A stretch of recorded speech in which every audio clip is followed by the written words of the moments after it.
अस्सलामुअलैकुम दोस्तों। इमेजिन करो एक ऐसे मुल्क में जीना जहां खुदा का तसव्वुर ही अजनबी लगता हो। एक ऐसी जगह जहां मजहब की बातें करना एक गुजरे हुए कल की कहानी लगती हो। इस चार्ट को देखिए, ये दिखाता है कि कैसे यहाँ का नॉन रिलीजियस ग्राफ बाकी सब पर भारी है। ये कहानी है चेक रिपब्लिक की, जहां आधी से ज़्यादा आबादी ऑफिशियल तौर पर कहती है हमारा कोई मजहब नहीं है। और हैरानी की बात यह है कि ये मुल्क खूबसूरत रिलीजियस आर्किटेक्चर से भरा पड़ा है, लेकिन ये इमारतें अब सिर्फ एक म्यूजियम की तरह खड़ी हैं, जहां पत्थर तो हैं पर रूहानियत यानी स्पिरिचुअलिटी बर्फ की तरह जम चुकी है। इसी भीड़ और अजीब से बंजरपन के बीच एक छोटी सी मुस्लिम कम्युनिटी ने खुद को बिल्कुल अकेला पाया, एक ऐसी जमीन पर जहां उनके ईमान को सहारा देने के लिए कोई ठिकाना नहीं था। शुरुआत में उन्हें अपनी इबादत छुपे हुए छोटे और मेकशिफ्ट कमरों में करनी पड़ी। ये तस्वीर उन्हीं शुरुआती दिनों की है, बंद कमरों में सजदे करते हुए वो लोग जिन्हें सिर्फ एक दूसरे का सहारा था। लेकिन इंसान अंधेरे में कब तक जी सकता है? एक वक्त आया जब उन्होंने फैसला किया कि अब और साए में नहीं रहेंगे। उन्होंने एक ऐसी मस्जिद का ख्वाब देखा जो उनकी अपनी हो, जो ऑफिशियल हो। इस एक फैसले ने उनकी पूरी जिंदगी बदल दी। अब तक खामोशी से इबादत करने वाले ये लोग एक ऐसी जिम्मेदारी उठा रहे थे जो उनकी हिम्मत का सबसे बड़ा इम्तिहान बनने वाली थी। जैसे ही उन्होंने ज़मीन खरीदने का इरादा जाहिर किया, रास्ते में कानूनी और सरकारी दीवारें खड़ी कर दी गईं।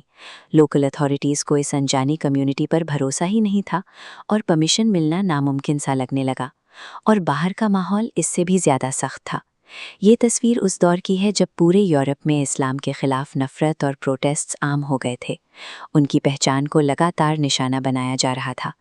ऐसे वक्त में गुस्सा आना आम बात है, लेकिन उन्होंने एक अलग रास्ता चुना, सब्र। उन्होंने इस ठुकराए जाने को किसी की नफ़रत नहीं, बल्कि अल्लाह की तरफ से एक आजमाइश समझा। इसी सोच ने उन्हें टूटने से बचाया। बिना किसी शोर या झगड़े के उनकी खामोश मेहनत और आपस का भाईचारा और ज्यादा मजबूत होता गया।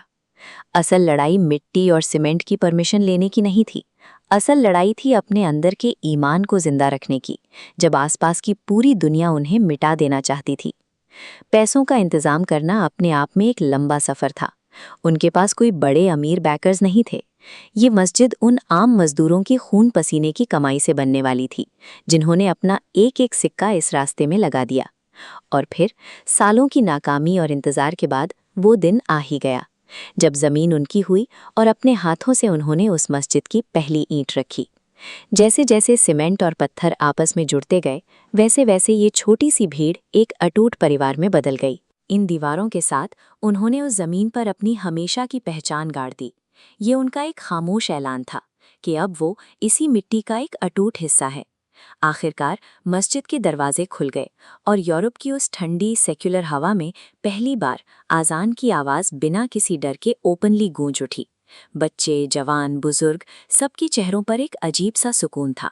कई पीढ़ियों के बाद पहली बार उनके पास एक ऐसी बाइज्जत और खूबसूरत जगह थी जहां वो सब एक साथ सजदा कर सकते थे। इस तस्वीर को ध्यान से देखिए। लोग शांति से नमाज पढ़ रहे हैं और एक छोटी बच्ची के हाथ में चेक फ्लैग है। उन्होंने अपना मजहब भी बचाया और उस कम्युनिटी का हिस्सा बनने को दिल से अपनाया भी। सच्चा ईमान किसी आसान रास्ते या वेलकमिंग एनवायरनमेंट का मोहताज नहीं होता। अगर इरादा पुख्ता हो तो वो किसी भी बंजर जमीन के अंदर से अपना खुद का ठिकाना बना सकता है। चेक रिपब्लिक आज भी आधी से ज्यादा नॉन रिलीजियस आबादी वाला देश है, लेकिन वहां खड़ी ये एक मस्जिद इस बात का सबूत है कि कितना भी घना अंधेरा हो, रोशनी को दबाया नहीं जा सकता। इस कहानी को सुनकर खुद से एक सवाल पूछना, जब आसपास की हवा आपके खिलाफ बह रही हो, तो क्या आपका ईमान इतना मजबूत है कि वो टिके रह सके? अगर इन लोगों के सब्र और हिम्मत की कहानी ने आपके दिल को छुआ है, तो इस वीडियो को अपने दोस्तों और फैमिली के साथ ज़रूर शेयर करें और ऐसी ही रूहानी कहानियों के लिए चैनल को सब्सक्राइब करें। खुदा हाफिज।